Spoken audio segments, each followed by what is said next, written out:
오늘 요한복음 강의 14번째 시간, 요한복음 4장을 살펴보겠습니다.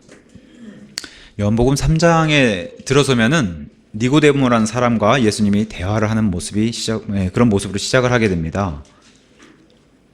그러면서 니고데모 대화가 끝나고 우리가 한번 이 카메라 속에 담긴 그런 영화처럼 생각해 보면은 니고데모와 예수님이 대화를 하고 있고, 그 다음에 이제 니고데모와 대화를 끝난 뒤에 예수님은 예루살렘을 떠나 유대 땅으로 이제 제자들하고 이렇게 들어가는 모습을 카메라에 그리고 있으면서 다시 카메라가 화면이 바뀌고 침례자 요한에게 화면을 포커스를 맞추면서 침례자 요한의 증언이 시작됩니다.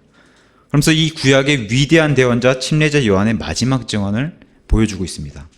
33절, 그분의 증언을 받아들인 자들은 모두 하나님께서는 진실하시다, 이러한 도장을 우리에게 봉인해 주셨기 때문에 우리의 삶이 30절처럼 그분은 흥하셔야 하고 반드시 흥하여야 하되 나는 반드시 쇠하여야 하리라 하는 이러한 증언이 반드시 나와야 되고, 이러한 삶이 나와야 된다고 침례자 요한이 증언하면서 36절에 하나님의 증언을 받아들인 이런 자녀들은 하나님의 기쁨이, 영존 생명이 존재를 하고 있고, 그렇지 못한 자들에게는 하나님의 진노가 머리 위에 머물러 있다는 이러한 증언으로 마무리하면서 이 침례자 요한이 그러나 나는 여기서 만족한다, 그분의 이 신랑의 음성만으로도 나는 기쁘다라고 하는 이런 침례자 요한의 증언을 마무리로 두면서 침례자 요한과 작별을 하게 되고, 그러면서 다시 화면이 바뀌어서 오늘 유대 땅으로 들어가서 사마리아 땅으로 들어가게 되는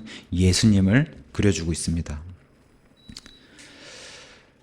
사마리아에서 예수님을 만난 이 사마리아 여인의 사건은 굉장히 유명합니다. 우리가 남자 여자가 데이트를 하게 되면은 데이트를 하면 할수록 서로를 더 알아가지 않습니까?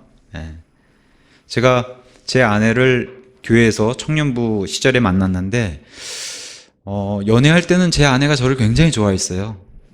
연애할 때는.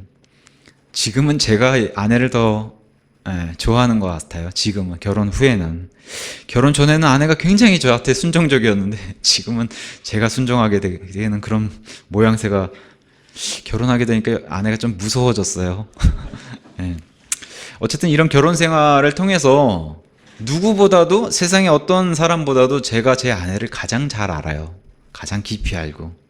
그게 제가 제 아내를 아는 겁니다. 또한 아내도 세상 누구보다도, 심지어 제 어머니보다도 저를 깊이 아는 게 제 아내예요. 이거를 안다고 얘기하는 거예요. 안다. 단순히 지식으로 공부해서 아는 게 아니라 이거는 부딪혀보고 경험해보고 체험해보고 하면서 이 교제가 더 깊이 안다고 해야, 이 안다의 뜻이 이렇게 우리가 이해를 할 수 있습니다. 그래서 오늘 내용이 그런 내용이에요. 예수님이 누구신지 제대로 아는 게 얼마나 중요한지를 살펴보려고 하는 겁니다. 오늘 내용을. 이분이 구원해 주실 수 있는 분이신지, 또한 하나님께는 어떻게 나아가야 하는지, 또 하나님의 자녀라면 예수님을 알리지 않고는 못 견딘다라는 이런 사실을 본문을 통해 우리에게 알려주고 있습니다. 요한복음 4장이. 그래서 이런 것들을 제대로 안다는 게 무엇인가. 오늘 제목을 개, 돼지 인생에서 하나님의 자녀로 해서 괄호로 소제목을 예수님이 누구신지를 제대로 하는 것이 중요하다, 이런 제목을 잡았어요. 제목이 좀 강한 것 같죠? 제목이. 요새 막 세상에서도 많이 쓰는 단어잖아요. 개, 돼지. 근데 이 단어가 성경에서 많이 쓰는 단어이기 때문에, 또 성경에서는 마태복음 7장 6절에 이 개, 돼지는 사실은 성경에서 뭐라고 얘기하면 하나님 바깥에 있는 사람들이라고 얘기하는 거예요. 이 개, 돼지라는 표현을. 그래서 유명한 이런 구절도 성경에 있습니다. 마태복음 7장 6절에 너희는 거룩한 것을 개들에게 주지 말며 너희 진주를 돼지 앞에 던지지 말라. 그것들을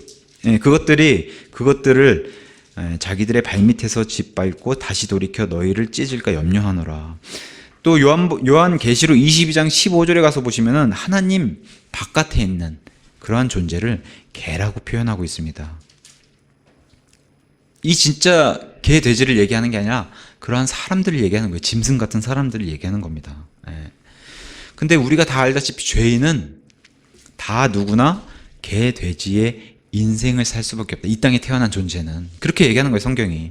근데 여기서 반대편 하나님 편으로 오는 게 중요하다고 얘기하는 거야. 예수님을 유일한 구원자로 받아들여야 이 개 돼지에서 탈출하게 되고 하나님 보시긴 그때서야 비로소 진짜 사람이 된다라고, 하나님의 자녀가 된다라고 성경이 얘기해 주는 겁니다. 그래서 제가 한번 여쭤볼게요. 여기 계신 여러분은 개 돼지 인생에서 빠져나오셨습니까? 이게 중요한 거예요. 개 돼지 인생에서 빠져나오셔야 되는 거예요.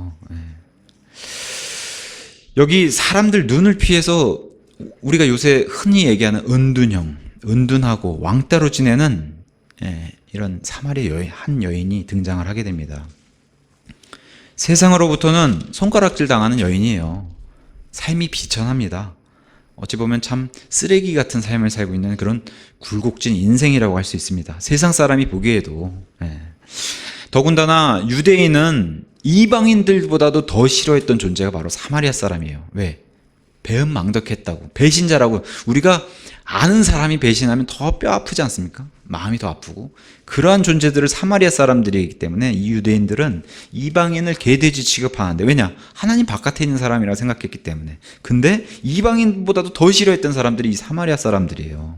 그래서 유대인이 생각하는 사탄은 항상 지옥의 가장 중심부에 뜨거운 곳에, 제일 뜨거운 곳에 간다고 유대인은 생각하는데, 바로 그 옆자리가 이 사마리아 사람들이 가는 자리라고 유대인들은 그렇게 이 사마리아 사람들을 취급했다고 합니다. 굉장히 사마리아 사람들을 아예 그냥 지옥에 갈 존재로 아예 그냥 정죄하는 그런 민족이 유대인이라고 그렇게 알려주고 있습니다. 사마리아 사람들 입장에서는 서럽죠. 이렇게 취급받는 것도 서러운데, 이 사마리아 사람들이 유대인으로 받는 이 서러움 넘어서 이 사마리아 여인은 자기 동족인 민족, 자기 이웃인 마을 사람들로부터도 이런 취급을 당해요. 더한 취급을 당해, 이 사람은. 그러한 여인으로 이제 등장하게 됩니다. 근데 이런 여인에게 예수님이 찾아가는 얘기예요, 오늘. 예수님이 찾아가서 자세하게 또 본인이 어떠한 존재인가를 정확하게 알려주시는 내용이 바로 요한복음 4장입니다. 우리가 유명한 예수님의 말씀 가운데 99마리도 굉장히 중요하지만 잃어버린 한 마리 때문에도 예수님이 목자로서 가서 그 잃어버린 한 마리를 데려오시는 얘기가 등장합니다. 또한 누가복음 8장, 마태복음 8장, 마가복음 5장에 정말 마귀 들려가지고, 마귀가 보통 마귀 아니에요. 2,000개의 그런 군단 마귀가 들어있는 사람, 그 한 명을 위해서도 예수님이 갈릴리 마을에서 배를 타고 가다라 지방 반대편으로 배를 타고 가셔서 그 한 명을 구원해 주시고 오신 일이 기록되어 있어요. 그 한 명까지, 이게 성경이 얘기하는 우주보다 귀한 그 한 혼을 구원시키기 위해서 예수님이 직접 갔다 오시는 이런 것도 성경이 보여주고 있는데, 지금 이 사마리아 여인, 이 여인을 위해서 발걸음을 예수님이 사마리아로 향하는 그런 내용입니다. 요한복음 4장이. 우리 예수님의 복음의 범위는 피부색에 한정되어 있지 않고 또 장소에도 한정되어 있지 않고, 이 사람이 부유하든 가난하든지 상관하지 않으시고 예수님이 찾아가시는 거예요. 그래서 예수님이 직접 찾아가시는 이런 모습도 성경에 기록해 놓고 있고, 우리가 이 예수님을 대신해서 예수님의 말씀인 복음이 찾아가는 범위는 이 우주에 뻗치지 않을 장소가 없다, 이렇게 성경이 얘기하는 겁니다. 또 이 여인과의 대화를 통해서 예수님을 그냥 단순히 2000년 전에 그런 사람이 있었지, 소크라테스도 있었고 석가모니도 있었던 것처럼 이런 게 아니라, 인격적으로 만나는 것이 얼마나 중요한가, 제대로 바로 하는 것이 얼마나 중요한지를 오늘 요한복음 4장이 보여주는 겁니다. 마침 바로 요한복음 3장에는 니고데모라는 사람이 등장하는데, 참 재밌게 이렇게 비교해보면 이런 재밌는 데이터가 나와요. 요한복음 3장에 등장한 니고데모는 남자예요. 여기 요한복음 4장에 등장하는 사마리아 여인은 여자입니다. 니고데모는 유대인이에요. 여기는 이 여인은 사마리아 사람으로 등장하고 있고, 니고데모는 세상 사람들이 보기에 굉장히 도덕적인 사람으로 나와요. 그죠?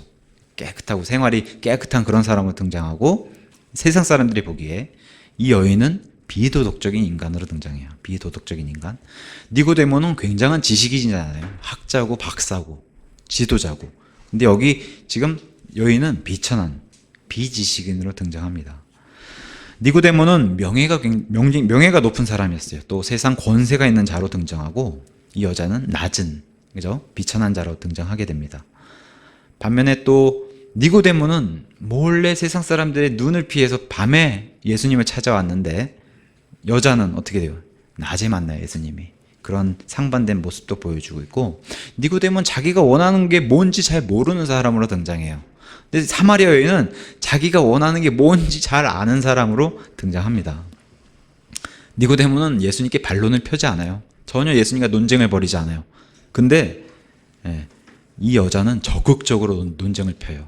그런 사람으로 등장합니다. 그러니까 지금 상반된 것은 이런 사람 저런 사람이 예수님 복음을 전하는 그런 방법도 예수님이 알려주시면서 이 범위 안에 다 들어간다는 거예요. 또 이 니고데모는 기적을 본 사람, 그죠? 예수님의 기적을 보고 찾아왔단 말이에요.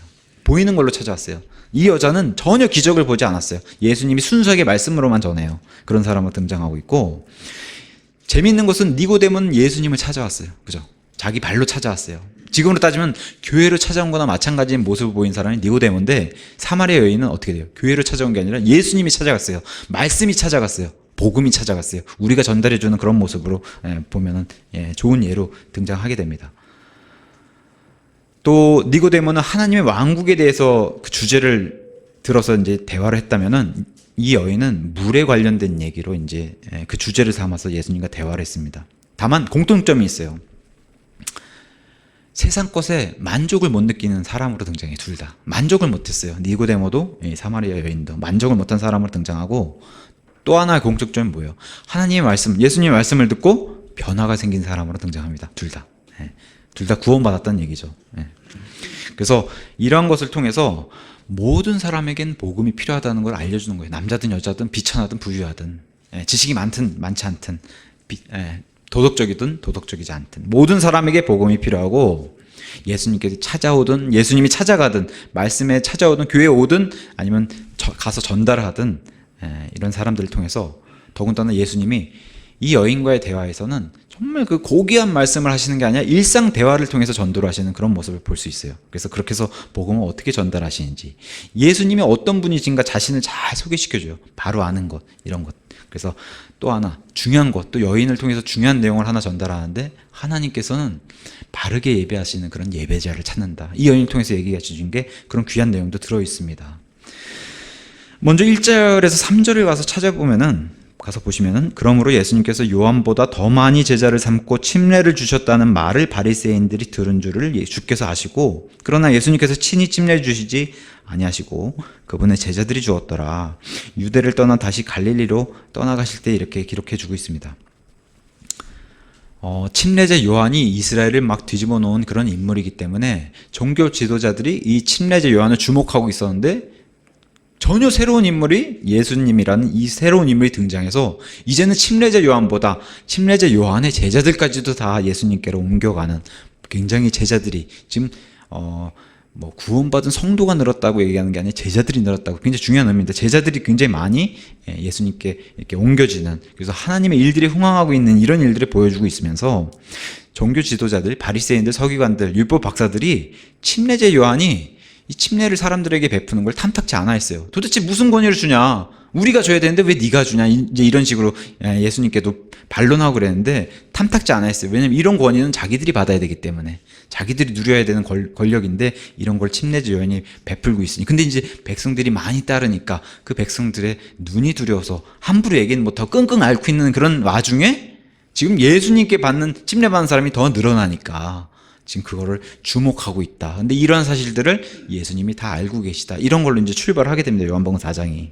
근데 자세한 얘기는 예수님이 직접 침례를 베푸시는 게 아니라 제자들이 베푸는 거. 그러니까 이 바리새인들은 제자들이 베푸는 사실이 이게 더 정확한 사실인데, 예수님이 침례를 베푼다는 그런 걸로 알고 있다는 이런 걸로 이제 시작을 하게 됩니다. 그래서 이런 모든 것을 아신 예수님이 유대 땅에 이제 이러한 일들을 일어나는 걸 아시고, 이들을 통해서 하나님의 일들이 방해받은 것을, 또 이제 명절이 끝났기 때문에 어디로 가세요? 갈릴리로 다시 가서 계속 예수님의 사역은 왔다 갔다 하시면서 사역을 하시기 때문에, 이스라엘 구조가 그렇게 돼 있기 때문에, 그래서 다시 갈릴리를 떠나가면서 4절에 반드시 사마리아를 통과해야 된다. 반드시라는 단어를 썼어요. 사마리아. 왜 그래요? 거기 이 여인이 있기 때문에. 또 이 여인을 통해서 사마리아 사람들을 구원시켜야 되기 때문에 반드시 사마리아를 들어가는 내용을 성경에 기록해 주고 있습니다. 좀 전에 제가 말씀드렸다시피 이스라엘의 구조는 유대 땅 가운데 사마리아, 맨 위에 갈릴리 이런 지역으로 돼 있어요. 예. 유대에는 우리가 잘 아는 뭐 예루살렘 귀한 그런 도시가 있고 수도죠. 그다음에 뭐 베들레헴 예수님이 태어나야 되는 메시아가 태어나는 장소인 중요한 베들레헴인 도시 이런 거를 포함시키고 있는 땅이 유대 땅이고 사마리아 원래는 이제 이 사마리아 땅이 과거에 이제 남북으로 갈려 있었을 때는 북왕국 이스라엘에 포함돼서 갈릴리랑 사마리아라 둘 다가 다 북왕국 이스라엘로 통일이 돼 있었는데 예수님 당시에는 이게 3등분으로 돼 있는 걸로 살펴볼 수 있고 재밌는 것은 피가 반쯤 섞여 있는 그런 혼혈 민족이다. 이제 이따가 다시 설명하겠지만 그다음에 위에 갈릴리는 이 유대인들이 가장 멸시했던 근데 이제 사마리아보단 나아요. 왜 그래요? 사마리아는 아예 저 취급을 안 하고 갈릴리는 이방인들이랑 뭐 시리아라든가 이런 이방인들이랑 붙어있는 지역이기 때문에 이방인의 갈릴리와 하고서 이방인들이랑 많이 접촉하니까 그 사람들도 사실은 싫어했어요. 이 갈릴리 지방 사람. 그래서 예수님이 갈릴리 사람 또는 나사렛 사람이라고 얘기하니까 굉장히 무시하잖아요. 유대인들은 자기들만 쉽게 말하면 뭐랄까요? 지방 사는 입장에서는 서울 사람들이 조금 뻐긴다 그럴까요? 그런 입장으로 유대 사람들이 자기들 그렇게 취급하는 상대방을 그래서 유대 땅 자기들이 중심이라 생각하고 피가 반쯤 섞여 있는 혼혈 그 다음에 이방인 그래서 이스라엘 구조 자체가 사도행전의 그 복음의 가는 그런 구조로 돼 있고 이 모든 게 세상에 그러니까 이스라엘은 우리가 본이라고 얘기하잖아요. 본 샘플이라고 얘기하는 거예요. 우리 화장품 자매님들 화장품 할 때 이렇게 샘플 받듯이 이스라엘이 이 세상의 본이다 이렇게 이제 그렇게 지역으로도 나눠져 있습니다. 유대인들이 이제 사마리아 통과 경로는 3가지가 있다고 얘기해요. 사마리아를 밟지 않고 가려고 하니까 좌측에 이제 바닷길로 해서 배를 타고 가는 방향이 그런 방법이 있고 또 하나는 사마리아 땅을 밟지 않고 유대 땅에서 저 요르단강 건너편으로 가서 이쪽에 타 지역 이방인들의 지역을 해서 다시 갈릴리 지역으로 들어가는 이런 방법이 있고 마지막은 그냥 사마리아를 통과해서 가는 방법이 있는데 보통은 이제 이 요르단강 건너서 많이 다녔다고 해요. 시간이 2배나 걸리는데도 그렇게 다녔다고 해요. 이 땅을 안 밟기 위해서 6일이나 걸리는데 사마리아를 통과하면 3일이면 갈 것을 6일이나 걸리는 이 땅 일로 이제 다녔다고 합니다. 마주치지 않으려고 유대인들이 그 정도로 사마리아 사람을 싫어했네요. 그러니까 얼마나 싫어했는지 알 수가 있습니다. 사마리아 역사 자체가 예전에는 북왕국 이스라엘의 수도라는 사마리아 도시를 이제 가리켰는데 그게 시간이 점점 지나니까 이제 사마리아의 이 북왕국 이 전 지역을 사마리아로 이제 이렇게 이름을 부르게 됩니다. 이 중간 지역을. 우리가 잘 알다시피 BC 722년 전, 그러니까 예수님 오시기 전 약 700년 전에 아시리아라고 하는 이 일대에 가장 큰 왕국이 일어서가지고 이 일대를 다 통일시키게 되는데 그때 유대 땅은 남겨두고서 이 북왕국 이스라엘을 살만에셀이랑 왕에 멸망당해서 포로로 잡혀가가지고 그 땅은 이스라엘 사람들, 아니 북왕국 이스라엘 사람들을 다 끌고 가서 그 땅에다가 정착시키게 하고 또 그 땅에 있는 메데 페르시아랑 바빌론 이런 사람들 다 사마리아 땅에다 갖다 놔서 피를 섞게 하는 이런 일이 발생한 거예요.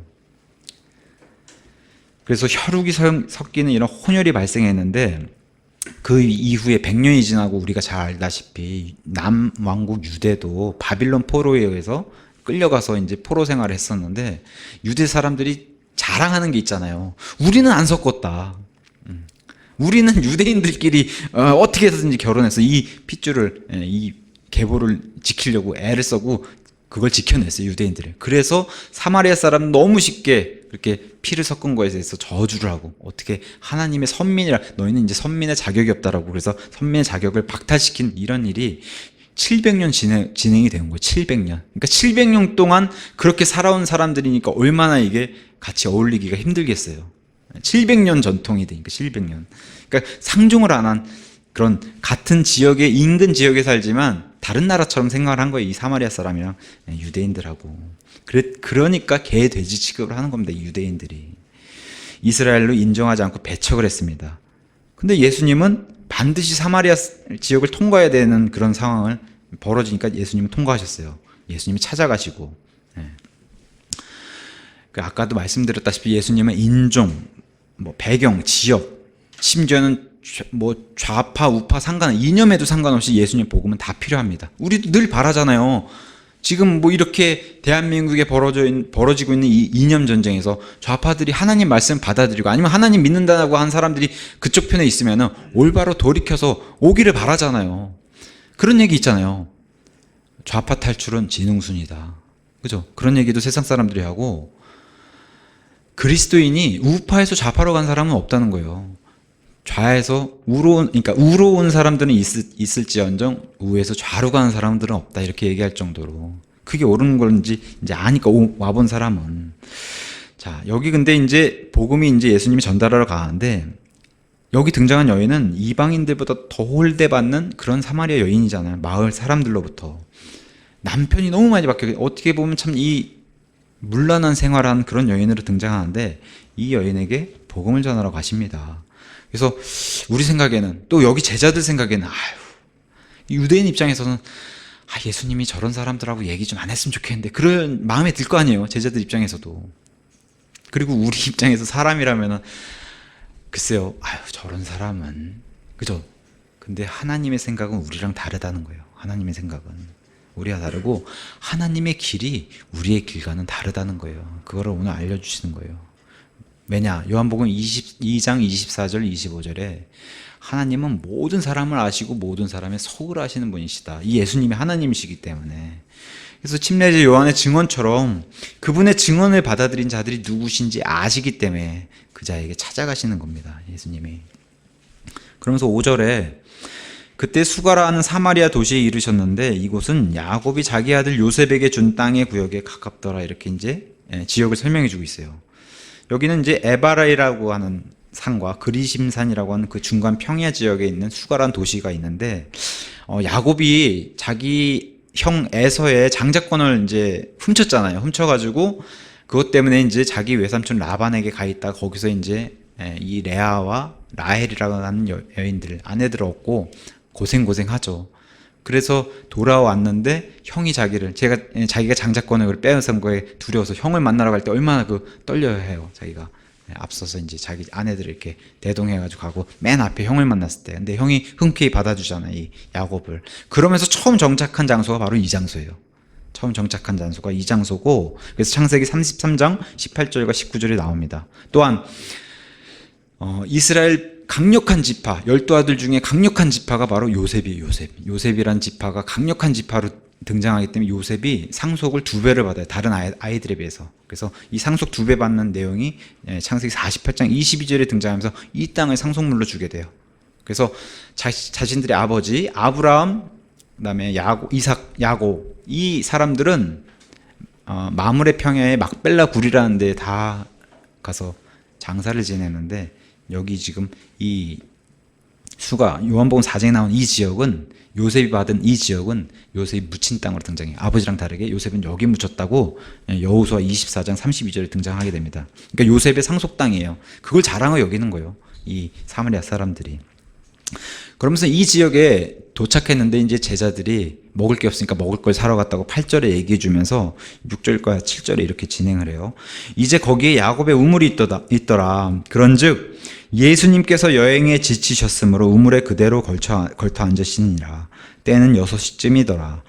한 사마리아 여자가 물 길러 오매 예수님께서 그녀에게 마실 물을 내게 달라고 이제 이렇게 얘기하시면서 시작이 됩니다.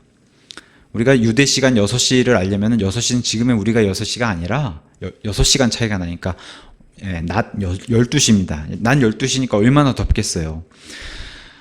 아브라함이 자기의 며느리를 얻으려고 이삭의 아내를 얻기 위해서 자기 종을 보내는 장면이 창세기 24장에 등장하는데, 이 종이 가다가 여인을 만나기 위해서 머문 장소가 바로 우물가입니다. 왜? 여인의 그 당시에 이 일 자체가 물 기르러 오는 일이 여인의 임무이기 때문에 이 자기의 주인의, 또 자기 이삭이라는 자기 주인의 아내를 얻기 위해서 거기서 여인들을 찾는데, 그때 리브가가 언제 나오냐? 저녁에 물 길러 나왔어요. 왜? 이 근동 지역은 덥기 때문에 아침에 나오거나 저녁에 선선할 때 나오는 거예요, 물 길러. 근데 여기 사마리아 여인은 왜 그러면 낮에 태양볕이 내려지는 이 시간에 나왔냐?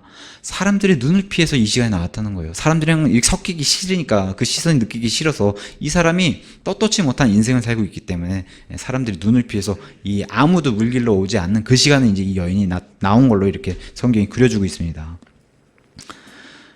그래서 우리가 얘기하는 게 이 떳떳하지 못한 인생, 또 은둔형 왕따, 이 여인이 얼마나 사는 인생이 외롭겠어요. 힘들고. 그런 걸 보여주는 겁니다, 이 여인의 삶을. 그래서 그 지도에서 살펴보니까 이 유대 땅에서 예루살렘에서 이 사마리아가 대략 한 40km 정도 되더라고요. 그 40km를 걸어서 오신 거예요, 예수님이. 그러니까 지치셔서 정오에 몸에 걸터 앉으신 거예요, 이 우물에. 자, 여기 지금 우물에 지쳐서 앉은 이 예수님, 광야에서 수백만 명에게 먹을 걸 주시고 반석에서 물을 내주신 분이 이 예수님이세요. 그죠? 하나님이시니까. 근데 이 예수님이 그러한 기적을 보이지 않으세요. 이 여인에게는 무슨 모습을 보이시냐? 인간 그 자체, 100% 인간의 모습으로만 보여주세요.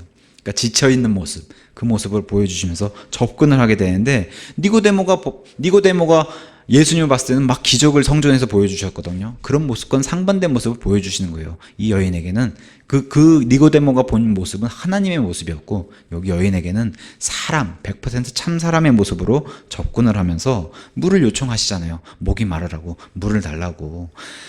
이 요청한 이 9절부터 시작해서 26절까지 가는 게 물 얘기가. 성경에는 예수님이 물을 요청한 사건이 두 번 등장해요. 여기 요한복음 4장하고 십자가 위에서 목마르다 했을 때 그때 물을 요청하는 장면이 두 번 등장하는데 둘 다 거부당하셨어요.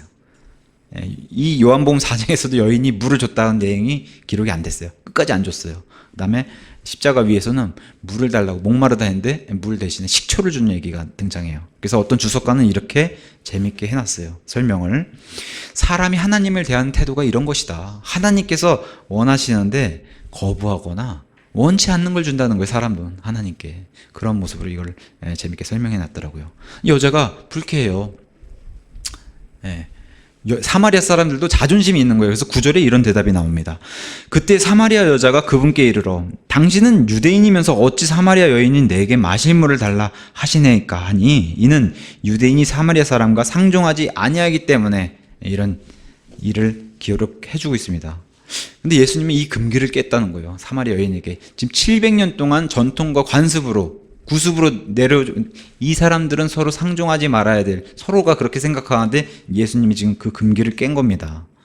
그래서 어떤 주석가는 100년 전 미국을 생각해 봤을 때 흑인들이 가는 식당에는 백인이 갈 수 없었고 백인들이 가는 식당에 흑인이 갈 수 없었는데 이러한 시대에 흑인이 백인 여자에게 데이트를 신청하는 거랑 똑같다, 이렇게 이제 설명했어요. 근데 우리는 잘 와닿지 않으니까 그럼 우리는 어떤 식으로 할까? 우리 100년 전에 조선시대 따져보면은 종이 자기 주인 아씨에게 데이트 신청하는 거 똑같겠구나, 이런 생각이 들더라고요. 그죠?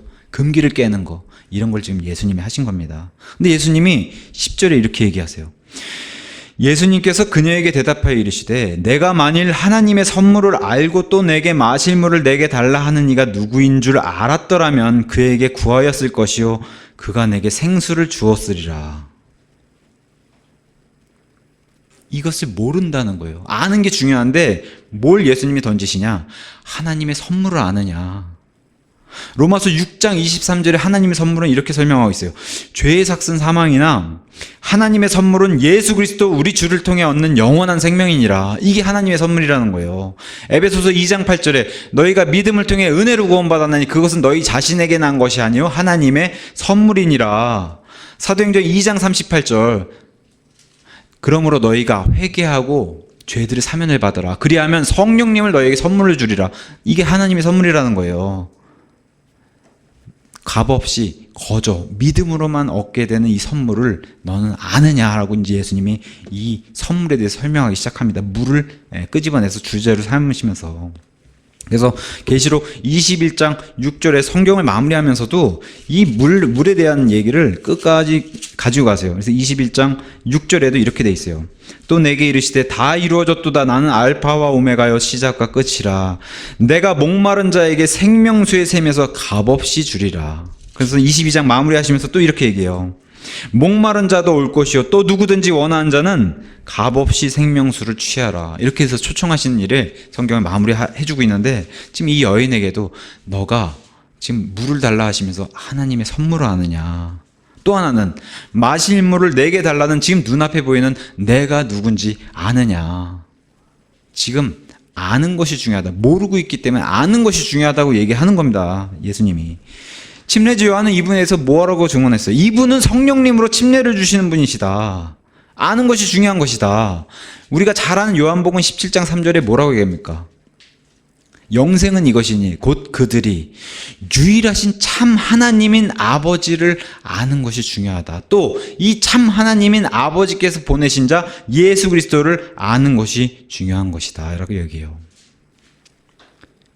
예수 그리스도를 아는 것이 중요하다고 얘기해요. 예수 그리스도에 대해서 아는 것이 중요하다고 얘기 안 하고, 우리가 영어에 about이라는 단어가 있습니다. about, 무엇에 대해서, 무엇에 관해서, 이런 단어 뜻으로 쓰이는 about.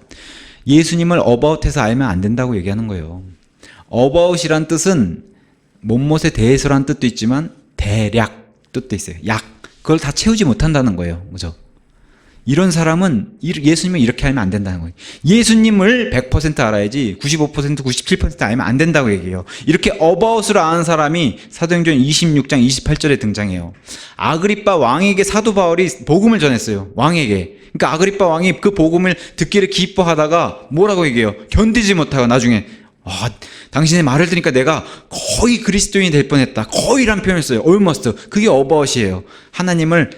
예수님에 대해서 아는 거예요. 예수님을 알았다면 그 사람이 구원받았을 텐데 예수님에 대해서 알기 때문에 구원을 못 받는다. 그러니까 여기 지금 수가 여인에게 예수님 말씀하신 것은 예수님을 아냐, 너 앞에 내가 누구인지를 아느냐, 이렇게 표현하는 겁니다. 하나님의 선물을 아느냐, 그 선물 자체가 예수님이잖아요. 누구인 줄 아느냐, 이렇게 표현하는 겁니다. 제가 한번 여러분께 다시 한번 여쭤볼게요. 예수님을 아십니까? 여러분 예수님을 아세요? 예수님을 아셔야 되는 거예요. 예수님에 대해서 지식으로 아시는 게 아니라 예수님을 인격적으로 아셔야 되는 거예요. 이분이 살아있는 물을 주실 수 있는 분이다. 근데 그분이 눈앞에 있다라고 여인에게 설명을 이렇게 시작을 하면서 참 좋은 소식을 가져오셨잖아요, 예수님이. 잠언 25장 25절에서는 이렇게 얘기해요. 먼 나라에서 오는 좋은 소식, 복음이잖아요. 좋은 소식은 목마른 혼에게 냉수 같다. 그죠? 목마른 혼에게 냉수 같은 게 바로 복음이다라고 이렇게 설명해 주고 있습니다. 우리가 예수님이 하신 산상설교, 유명한 설교에서 마태복음 5장 6절에서는 예수님이 이렇게 얘기해요. 의에 배고픈 자, 의에 줄인 자, 목마른 자, 이런 자들은 복이 있다라고 얘기한 예수님이 산상설교가. 목이 말라서 우리가 지금 이 땅에서도 목이 마르면 물을 마십니다. 근데 우리에게 필요한 물 다 공짜예요. 그죠? 편의점 사서 돈 주고 사는 그런 물 말고 비가 내리면 이 땅에 강물이 차고, 그죠? 이런 마실 수 있는 물이, 샘물에서 솟아나는 이런 물이 다 공짜, 이런 건 인간에게 꼭 필요한 거니까 하나님이 공짜로 베풀어 주신 거예요. 근데 정작 필요한 영원한 생수도 공짜라는 거예요. 예수님이 그걸 지금 얘기하시려고 하는 거예요. 그걸 끄집어내시려는 거예요. 그래서 이러한 세상에 있는 물도 공짜로 주신 것처럼 영원한 생명의 이 생수도 공짜로 주시기 원한다는 거예요. 지금 그 얘기를 이제 시작하시면서 11절과 12절에 이렇게 얘기하시는 거예요. 여자가 그분께 이르되 선생님이여, 선생님께는 물기를 그릇도 없고 이 우물은 깊은데 선생님이 어디에서 그 생수를 얻겠나이까? 우리 조상 야곱이 이 우물을 우리에게 주었고 또 여기서 그와 그의 아이들과 그의 가축들이 마셨는데 선생님이 그보다 크시나이까? 여자가 변화는 조금 있어요. 왜냐? 호칭이 좀 바뀌었어요. 선생님으로. 상종 안 해요. 사마리아 사람도 유대인 상종 안 하는, 자기들도 싫잖아요. 근데 어떻게 해요? 선생님이랑 호칭을 바꾸면서 작은 변화가 좀 감지가 돼요. 근데 여전히 뭘 보여줘요? 요한복음 계속 큰 흐름처럼 여자는 땅의 것을 얘기해요. 계속 하나님은, 예수님께서는 하나님의 하늘의 것을 얘기하는, 영적인 것을 얘기하는데 여기 지금 우물이 깊다고 얘기했어요. 지금 우물에 깊은 데 설치되어 있는 게 뭐예요? 이 우물을 끌어올리는 그런 그릇이 반드시 있을 텐데 이것을 지금 예수님은 만지지 못해요. 왜? 사마리아 사람의 손에 댄 것은 만지지 않는 그런 구습이, 그런 전통이 있기 때문에, 상종 안 하는 그런 민족이기 때문에 안 만져요. 그래서 그 얘기를 여자가 끄집어내는 거예요. 내가 이 사마리아 사람들이 만지는 이 그릇을 당신은 만지지 못하니까 이 물을 끌어올릴 수가 없고 그릇이 없는데 어떻게 당신이 생수를 주겠냐고 이렇게 이제 얘기하면서 이 여인의 태도를 이제 보여주면서 사마리아 사람들의 그런 전통과 이런 것을 얘기해 주면서 요한복음에 계속 등장하는 그런 구도, 땅의 것을 얘기한 사람과 하늘의 것을 얘기한 사람들이 이 구도를 얘기해 주고 있습니다. 요한복음 3장 32절에 이 침례지 요한의 증언이 그래서 참된 거예요. 뭐라고 얘기해요? 땅에서 난 자는 땅에 속하여 땅의 것을 말하느니라. 지금 여인이 보여준 그런 모습이 이런 모습이라는 거예요.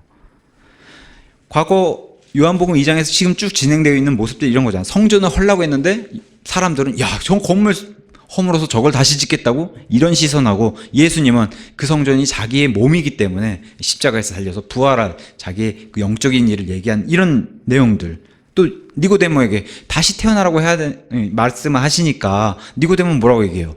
아, 온몸과 백석으로 그럼 다시 들어가요? 이렇게 얘기했잖아요. 요한복음은 계속해서 이렇게 하늘의 것과 땅의 것을 비교해주고 그런 모습을 보여주고 있는데, 여기서도 여실히 그런 모습을 보여주면서 이 여인의 대화를 이끌어 가고 있습니다. 그러면서 예수님께 뜬금없이 갑자기 우리 조상 야곱 얘기를 해요. 조상은 영어로는 father로 돼 있어요. 우리의 아버지인 야곱의 얘기를 꺼내요. 야곱은 다른 말로 이스라엘이잖아요. 나도 이스라엘 사람이다. 이렇게 지금 유대인 앞에서 이스라엘 사람이라고 자기도 자신을 드러내면서 자랑을 해요. 그러면서 예수님과 비교를 하죠. 이 여인이. 당신이 야곱보다 커요? 이렇게 얘기하잖아요. 비교를 하게 됩니다. 예수님과. 지금 유대인은 순수혈통이란 말이에요. 그죠? 전통적으로 순수혈통을 지키고 있는 유대인 앞에서 야곱 이스라엘을 자랑하면서, 왜 그래요? 유대인들은 이스라엘 사람들이 인정하는데 이 여인은 자기는 이스라엘 사람들하고 지금 이스라엘 사람이라고 예수님께 말을 하고 이렇게 있는 거예요. 야곱의 후손임을 자랑하면서 이 우물이 2000년 된 우물입니다. 아직도 솟아나고 있고, 여기서 지금 야곱과 야곱의 아이들도 먹고, 지금 2000년 동안 지금 이 우물을 쭉 해서 그의 후손들이 먹고, 지금 이 시간까지 우리 사마리 사람들도, 야곱의 후손인 우리들도 다 먹고 있습니다. 이 우물을 지역의 그런 특성상 때문에 유대인들은 사용하지 못하지 않습니까? 이렇게 얘기하는 거예요. 그러면서 이 우물보다 더 큽니까? 이 물의 혜택을 받고 있는 우리인데, 이렇게 얘기하는 겁니다, 여자가. 다른 생수가 제게 필요합니까? 네. 이런 것보다 당신이 더 큰 자라고 얘기하는 겁니까? 이렇게 이제 도전을 하는 겁니다, 이 여자가. 쉽게 말해 아버지 자랑하고 있는 거예요. 자기 야곱을 들어서 아버지 자랑. 우리가 평상시에도 다 볼 수 있듯이 우리 아버지가 재벌입니다. 그죠? 우리 아버지가 목사입니다. 우리 아버지가 학벌이 좋은데, 우리 아버지 집안이 어떤데, 이런 인생의 자랑은 육신의 정욕이라고 얘기하는데, 그걸 지금 여자가 얘기하는 거예요. 그래서 땅의 것을 얘기한다고 말씀드릴 수 있는 겁니다. 여기 지금 사마리아 사람 유대인은 분리된 벽, 보이지는 않지만 분리된 벽으로 서로 나뉘어 있어요. 이 모든 분리된 벽은 예수님이 다 허무시는 거예요. 지금 이 여자가 구원을 받게 되면은, 지금 예수님 이후의 신약 시대에는 뭐예요? 구원받는 사람은 유대인이든 사마리아 사람이든 이방인이든 다 교회 안으로 들어오는 이 벽이 없는 그런 것을 예수님이 말씀해 주셨는데, 이 벽을 허물 수 있는 사람은 예수님밖에 없다. 그럼 13절과 14절에 이렇게 진행이 됩니다. 예수님께서 그녀에게 대답하여 이르시되 누구든지 이 물을 마시는 자는 다시 목마르려니와 누구든지 내가 줄 물을 마시는 자는 결코 목마르지 아니하리니 내가 줄 물은 그 사람 속에서 솟아나는 우물이 되어 영존한 생명에 이르게 하리라. 육신적인 것은 일시적인 만족을 가져다 줄 수는 있다라고 얘기하지만 영원한 만족은 결코 줄 수 없다고 얘기하는 거예요. 결코 줄 수 없다. 아무리 시원한 물을 마셔도 다시 목마르게 돼 있는 게 이 땅의 것이다. 그죠? 지금 우리가 날씨가 더워지고 뭐 어제도 36도 이렇게 얘기하는데 앞으로 더 더워질 텐데, 잠깐의 기쁨은 줄 수 있어도 영원할 수 없다라고 너무 당연하고 상식적인 얘기를 꺼내시면서, 내가 너에게 줄 수 있는 것은 영존하는 생명을 줄 수 있고, 나는 물이 아니라 우물 자체를 주겠다. 이런 영존한 생명의 우물 자체를 주겠다라고 이제 여인에게 얘기하니까 여인이 깜짝 놀라게 되죠. 물은 사람에게 반드시 필요한 건데, 예수님이 말씀하신 게 뭐예요? 그 너머 영적인 거예요. 정작 필요한 건 영적인 물이다. 영원한 생명이다. 영원한 생수다. 이걸 지금 예수님이 끄집어내시고 계시는 거예요. 그것 때문에 내가 이 땅에 왔다. 15절에 여자가 뭐라고 반응하니? 여자가 그분께 이르되 선생님이여 이 물을 내게 주사 내가 목마르지 않게 하소서. 여기까지만 하면 너무 좋았을 것 같아요. 근데 그 뒤가 문제예요. 또 여기로 물 기르러 오지 않게 하옵소서. 그죠? 여자가 기회를 잡으려고는 하는데 여전히 시선은 땅의 것에 지금 머물러 있어요. 시선이 땅에 고정되어 있어요. 자기만 편한 것을 추구하고 있고, 예수님께 부탁을 이렇게 하는 거예요. 편리하게 좀 살 수 있도록 그렇게 제가 원합니다.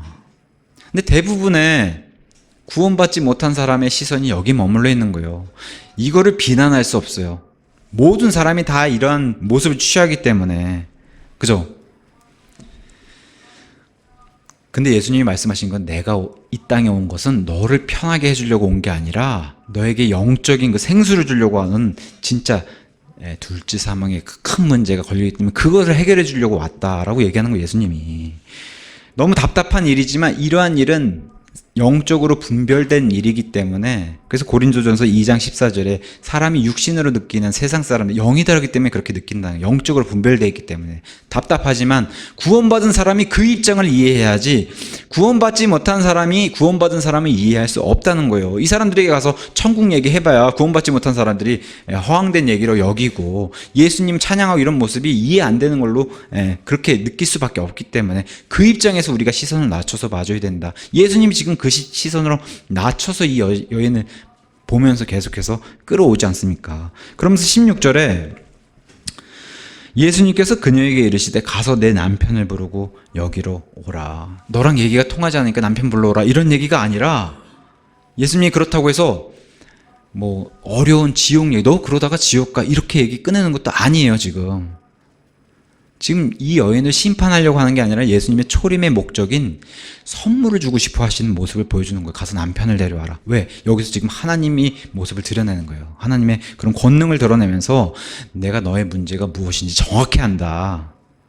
이 영생의 선물을 얻으려면은 바로 너의 죄 문제를 해결해야 된다. 그래야 구원이 이루어질 수 있기 때문에 죄 문제를 지금 꺼내고 나오는 겁니다. 예수님이. 하나님 앞에서는 결코 숨길 수가 없다라고 얘기하는 거예요. 이 여인도 다른 사람과 마찬가지로 많은 죄들을 짓고 살아가는데 그중에 가장 큰 문제가 바로 이 남자 문제라는 거예요. 이 여인에게는 남자 문제. 그리고 또한 이 여인 자체가 스스로 알듯이 이 여인의 양심에 가장 걸리는 문제가 바로 남자 문제인데 그거를 지금 찌르시는 거예요. 예수님께서. 세상과 단절된 이유가 바로 이 문제이기 때문에 그 문제를 찌르세요. 그러면서 17절과 18절에 여자가 응답하여 이르되 나는 남편이 없나이다 하매 예수님께서 그녀에게 이르시되 내가 나는 남편이 없나이다 하고 잘 말하였도다. 하나님 말씀이 양심을 찌르니까 정말 깊숙이 찔렀습니다. 그러면서 예수님께서 다시 한번 하나님의 모습을 드러내시는 거예요. 네가 남편이 과거에 지금 5 남편이 있었고 지금도 남편은 아니지만 너와 동거하는 남자가 있는 줄 내가 안다. 다시 한번 반복해서 그러나 영생의 문제를 해결하려면 이 죄 문제를 해결해야 된다. 스스로 너가 죄인임을 인정하기를 내가 원한다. 예수님이 이렇게 말씀하시는 겁니다. 그러면서 19절과 20절에 여자가 그분께 이르되 선생님이여 내가 보니 선생님은 대언자로소이다. 우리 조상들은 이 산에서 경배하였는데 당신들은 이르기를 사람들이 마땅히 경배할 곳이 예루살렘에 있다 하나이다. 이렇게 이제 여자가 자세를 보여요. 근데 예수님께 보이는 자세가 좀 더 낮아져요. 여자가. 당신은 대언자군요. 제가 보니까 대언자인 것 같습니다. 라고 얘기하면서 지금 이 문제를, 지금 자신이 찌르고 있는 이 문제를 회피하려고 들어요. 이 문제에서 도망가고 싶어하는 그런 모습을 보여줘요. 이게 인간의 죄인의 특성이라는 거예요. 하나님 말씀이 들어가면은 그 말씀에 순종하기보다는 그 말씀은 비켜서 다른 데로 도망가려고, 다름질치려고 하는 모습을 보여주면서 이 문제를 피하려고 다른 화제를 드러내는 거예요. 우리가 보통 복음 전하러 가면 딴 얘기 하잖아요. 그래서 정도수 목사님이 이렇게 얘기하더라고요. 복음 전하러 갔더니 이순신은 어떻게 됐냐, 세종대왕은 천국 갔냐 지옥 갔냐, 이런 얘기 끊는다는 거예요. 사람들이 회피하기 위해서.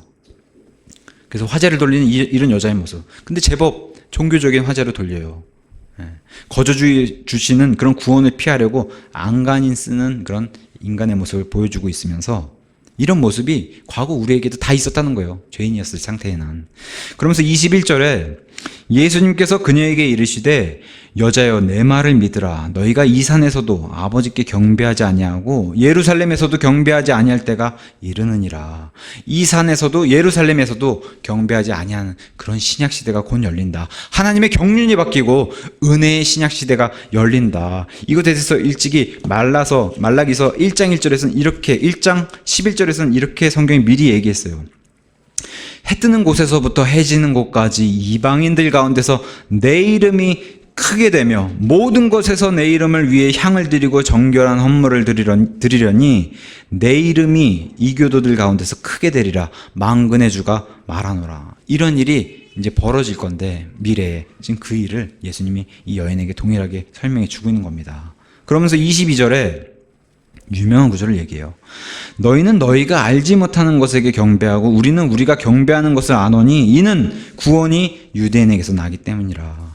유일하신 참 하나님인 아버지를 너가 알아야 된다. 그분이 보내신 자 예수 그리스도 나를 알아야 된다. 근데 제대로 알아야 된다 이렇게 여인에게 얘기하시는 거예요. 제대로 알지 못하면은 알지 못하는 것에 경배할 수밖에 없다. 근데 예수님이 지금 하나님이시기 때문에 뭐라고 얘기해요? 헛된 예배다. 이렇게 얘기하는 거예요. 헛된 예배다. 하나님이신 예수님께서 이런 예배 안 받으신다. 나도 아버지도 안 받으신다라고 경고를 주고 있는 거예요. 알지 못하는 것.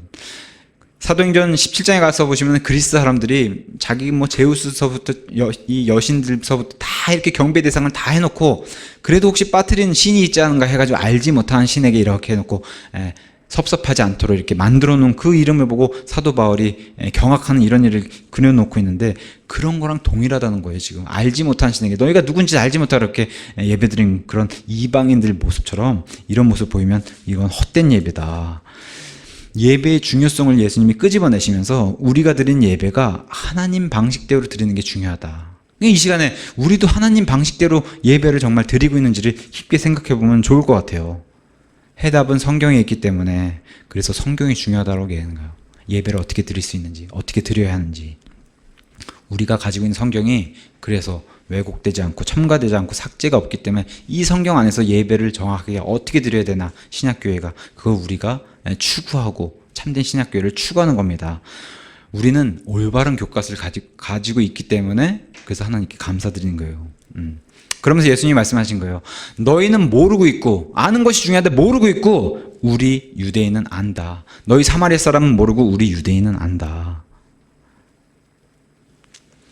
예수님이 유대인이십니다. 예수님이. 그걸 얘기하시는 거예요. 유대인에게서 구원이 난다. 근데 유대인들이 잘 지켜온 게 있어요. 그건 뭐냐? 경배 대상이 하나님이시라는 걸 알고서 선언한 민족이 바로 유대인이에요. 사람이 경배드려야 할 유일한 분은 하나님밖에 없다는 것을 알고 있는 민족은 유대인뿐이 없다. 이렇게 얘기해요. 왜냐? 북왕국 이스라엘은 남과 북이 갈리면서 북왕국은 계속해서 지금까지 예수님 당시까지 우상 숭배하고 하나님을 섬기지 않았기 때문에 그 왕들이 전부 다 모든 왕이 북왕국 이스라엘의 모든 왕은 우상 숭배를 했던 그런 역사를 보여주기 때문에 유다 민족이 이걸 잘 지켰다라고 예수님도 얘기하고 그래서 내가 유다 지파인 유대인을 선택한 것이다라고 이 여인에게 설명해 주는 겁니다. 누군가 물어요. 기독교의 뿌리가 어디냐고. 기독교의 뿌리는 유대교예요. 유대교. 천주교가 아니라 유대교에서부터 왔고 하나님의 경륜이 바뀌어서 이제는 새 상속 언약의 시대로 신약 시대가 열린 겁니다. 그러면서 23절과 24절에 그러나 참되게 경배하는 자들이 영과 진리로 아버지께 경배할 때가 오나니 곧 지금이라. 이는 아버지께서 자기에게 그렇게 경배한 자들을 찾으시기 때문이니라. 하나님은 영이시니 그분께 경배하는 자들이 반드시 영과 진리로 그분께 경배할지니라. 어떤 장소, 시간, 형식이 아니라 영이신 하나님께 우리 영을 통해서 교감하는 그것을 예배라고 이렇게 설명해 주면서 나와 하나님 사이에 소통하는 창구가 영이다. 이것은 마치 성막에 가장 깊숙이 있는 지성소의 장소가 하나님의 자리인 것을 우리 몸에다가 그렇게 만들어 놓으신 게 바로 영이라는 그 소통 창구를 얘기하시면서 또한 내 안에 그 자리에 들어와 계신 성령님을 통해서 알려주시는 진리를 통해 드리는 게 그게 바로 예배다. 그래서 영과 진리를 드려야 되는데 예배는 또한 예배 시간엔 가짜도 속임수도 또 천주교에서 하는 성체 성사도 어떤 의식도 개입해서는 안 되고 순수한 하나님께 드리는 경배여야 된다. 예수님이 그렇게 지금 설명해 주고 있는 거 말씀하시면서 아버지 여기 보세요. 아버지께서 23절에 그러나 참되게 경배하는 자들이 영과 진리로 아버지께 경배할 때가 오나니 곧 지금이라. 이는 아버지께서 경배하는 자들을 찾는데 누구에게 경배하는 자들을 찾는다고 얘기해요. 자기에게 아버지에게 자기에게 경배하는 자들을 찾으신다. 그래서 우리가 좋아하는 교회 다니면 안 된다라고 얘기하는 거예요. 하나님께서 좋아하시는 교회를 다녀야 되는 거고 우리가 원하는 대로 믿어서도 안 되고 하나님께서 원하시는 대로 믿어야 하는 거고 가인의 종교를 주의하라고 얘기하는 거예요. 자기 멋대로 드리는 예배 안 받으신다는 거예요. 믿음을 가지고 받기 원하신 것을 드려야 되는 거고 이 사마리아의 이 여인, 우물가의 이 여인이 하나님께서 구원받는 걸 원하세요. 근데 이 여인 방식대로 구원해 주시는 게 아니라 하나님 방식대로 끌고 오시는 거예요. 그게 기준이기 때문에. 예. 그래서 하나님 방식대로 구원받기를 원하신다. 반드시 영과 진리로. 이거는 뭐 해서 되고 안 돼서 안 하면 안 해도 되고 그런 문제가 아니라 의무라는 거예요. 반드시 영과 진리로 드려야 된다. 그러면서 25절에 여자가 그분께 이르되 메시아 곧 그리스도라 하는 분이 오실 줄 내가 아노니 그분께서 오시면 모든 것을 우리에게 말씀하시리이다. 지금 메시아는 곧 그리스도다. 그죠? 메시아는 히브리 말이고 그리스도는 그리스 말인데 메시아 곧 그리스도가 오시면 제가 다 얘기해 주실 것을 저는 압니다. 그때를 기다리고 있습니다. 이렇게 얘기해요. 또 피해가려고 그래요. 이 여자가. 마지막 발악입니다. 또 피하려고. 그래서 저는 그렇게 간절히 기다리고 있는데 그분이 오시면 다 모든 게 해결될 줄로 저는 믿습니다. 도망 못 가게 예수님 뭐라고 못을 박으세요. 26절에 예수님께서 그녀에게 이르시되 내게 말하고 있는 내가 그니라. 영어로는 내가 I am, 모세에게 등장했던 떨기나무 가운데서 등장했던 그 주의 천사로 모습을 등장했던 I am that I am, 스스로 존재하는 그 존재, 등장했던 그 존재가 바로 나, 지금 여인 네 앞에서 얘기하는 내가 I am 그 존재다. 내가 여호와 하나님이다. 지금 여인에게 그 놀라운 선포를 하고 계세요. 예수님께서. 여인이 이 말씀에 항복하게 됩니다. 그래서 여인이 보이는 반응이 바로 28절과 29절에 이렇게 나와요. 그때 여자가 자기의 물 항아리를 버려두고 자기 길로 가서 도시로 들어가 사람들에게 말하되 와서 지금까지 내가 행한 모든 일을 말한 이 사람을 보라. 이분이 그리스도가 아니냐. 이렇게 사람들에게 전하는 일이 성경에 이렇게 반응하는 모습이 그려지게 되는데 메시아 그리스도를 만난 여인의 반응을 보여줘요. 지금 자기가 귀하게 여기는 게 세상 것을 귀하게 여기던 그러한 여인이 물 항아리예요. 그 귀하게 여기는 그 세상 것을 예표로 한 게 지금 물 항아리인데 이 물 항아리를 버려둔 채 또 뭐예요? 사람들의 시선을 피해서 그렇게 다녔던 생활했던 그런 여인이 지금 사람의 시선은 아랑곳하지 않고 뭘 보여줘요? 그리스도를 알리잖아요. 이 여인이 여호와 하나님 만났을 때 그리스도를 알리는 뭐예요? 디모데후서 4장 2절처럼 때에 맞든지 맞지 아니하든지 그냥 자신의 구원자 예수님을 가서 선포하는 이런 일을 성경이 그려주고 있는 거예요. 하나님의 자녀가 됐어요. 이 여인이 뭐라고 얘기해요? 다른 모든 구원받은 사람들과 동일한 모습을 보여줘요. 와서 보라. 그죠? 빌립이 나다나엘에게 뭐라고 했어요? 와서 보라 이 사람을. 여인도 얘기하잖아. 와서 보라. 하는 사람들께 전하니까 30절에 사람들도 이런 반응을 보이잖아요. 이에 그들이 도시에서 나와 그분께로 오더라. 한 예수님 말씀을 듣고 예수님께로 다가오는 이런 일을 여인을 통해서 또 하나님이 역사하시는 이런 모습을 보여주는 거예요. 말씀을 좀 정리하겠습니다. 여기 가늠한 여인이 있어요. 남자를 바꿔도 만족하지 못하는 여인이 있습니다. 세상으로부터도 멸시를 받는 여인이 있습니다. 하나님 눈에는 죄인이에요. 사람의 눈에도 영락없이 천하고 비천한 그런 개, 돼지 인생입니다. 이 여인은. 그러나 우리 예수님이 보여준 모습은 외모로 판단하지 않으셨어요. 그죠? 이 여인을 불쌍히 여기셨어요. 또 자신을 필요로 한 여인은 예수님을 필요로 했어요. 그러니까 예수님을 찾는 이 여인에게 친히 찾아가셨습니다. 그러면서 이 여인에게 어려운 무슨 교리를 펼친 게 아니에요. 예수님은 일상생활 삶 속에서 우리 그리스도인이 해야 되는 게 이런 거잖아요. 일상의 삶 속에서 들어가서 이 사람과 대화를 나누고 아유 어떻게 지내세요 하면서 그 안에서 예수님의 복음을 끌어내는 거. 지금 예수님 보인 게 그런 모습이에요. 일상의 삶 속에서 정말 깊숙이 들어가서 물 길러 온 그 여인에게 물을 주제로 설명하시면서 온유하게 자신을 소개하신 게 오늘 얘기입니다. 하나님의 선물을 주실 수 있는 분, 살아있는 물을 주실 수 있는 분, 결코 목마르지 않는 우물 자체를 주실 수 있는 분, 영존하는 생명을 주실 수 있는 분이라고 자신을 이 여인에게 소개를 했어요. 클라이막스 고조, 최고조에 이를 때 뭐라고 얘기해요? 내가 모세 앞에 나타났던 그 여호와 하나님, 아브라함이 있기 전에 있었던 그 여호와 하나님, 그게 나다. I am 그렇게 얘기하시잖아요. 그게 나다. 나를 받아들인 자만이, 그죠? 믿지 않는 자는 하나님께 예배를 드릴 수 없어요. 불가능합니다. 나를 받아들인 자만이, 하나님의 자녀가 된 자만이 아버지께 예배를 드릴 수 있다. 영과 진리로 장소에 상관없이 예배를 드릴 수 있다. 이렇게 예수님이 선포하시는 겁니다. 곧 지금이 그러한 예배를 드린 때고 아버지께서 그러한 자들을 찾으신다. 여자의 시선을 살펴보면 재밌습니다. 막연히 유대인으로 봤어요.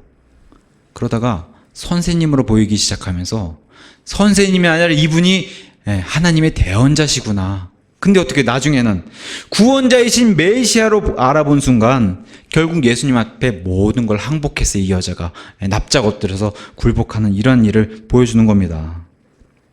여자의 반응 뭐라고 얘기해요? 세상 사람들 향해서 외치잖아요. 와서 보라, 이분이 그리스도시다. 그죠? 여자가 외치잖아요. 이분이 그리스도가 아니냐 외치는 그런 하나님의 자녀의 모습을 보여줘요. 그러면 우리의 모습은 어떻습니까? 우리의 모습은 여기 이 여인 앞에서 말씀하신 예수님이 우리가 믿는 동일한 여호와 하나님 맞습니까? 이 동일한 예수님을 알고 구원받은 거 맞습니까? 아멘 크게 하세요. 이 동일한 예수님을 알고 구원받은 거 맞습니까? 네. 하나님께 영과 진리로 드리는 예배가 귀하다고 생각이 드세요? 이 시간 정말 귀한 시간을 하나님 주신 거 감사하다는 생각이 드세요? 그렇다면 하나님께서 우리가 이 교회에 모이게 한 그 목적이 있다는 그런 사실을 좀 깊이 생각해 보면 좋을 것 같아요. 때로는 우리가 복음을 알릴 때 이렇게 머뭇머뭇거릴 때가 있어요. 아, 이게 때가 아닌데 이게 교리에 맞나? 성경 구절 잘못 얘기하면 어떠지?